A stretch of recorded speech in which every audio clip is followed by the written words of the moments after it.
So I was doing like a little bit of a cleaning, and I realized that I do have this other camera. What you're looking right now is an older camera. I don't worry, I did not buy any new camera.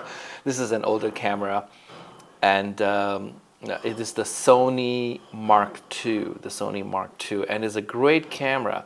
And I was never really using this camera, like ever since I got the Sony ZV1, which is the one I'm using right now to shoot. I never really got a chance to use this camera a lot because there was a problem with the motor. In other words, when I turn it on, what happens is there's a whirling sound, and it gets picked up by the microphone. So if I'm using it for vlogging, I can't really do it because the microphone picks up the motor sound, and this, I think, like the motor is a little bit loose or something like that, and it makes this whirling noise, and I'm not sure where to go to actually fix it because not too many places over here can actually fix a Sony camera. So I was like thinking like, let me just, tinker with it and try to see if I can fix it a little bit on my own. And I realized I was just doing some B-roll. I mean, I was just doing some testing, and I totally forgot like how wonderful this camera really is, because it shoots bokeh, it shoots all the way down to f-stop 1.8. It's such a cool camera, because I remember using it when this was gifted to me by my uncle, and he bought a new camera, and he just gave me this camera, and it's a very good camera. I don't know what the price was, but I think it was pretty expensive,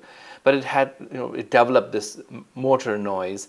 But I just kept it one side since I got the Sony ZV1. I just never really touched this camera.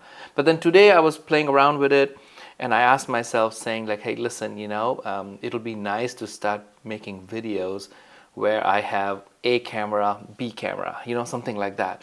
And I said, oh, please, let me just try this out. So I put a new battery in, I put a chip in, and now I have two cameras, lucky me, so that I can actually, use one camera to shoot, and to shoot like the A part, and then I can have another camera right next to it to shoot like the B part, like A, B, like camera 1, camera 2, which is going to be cool.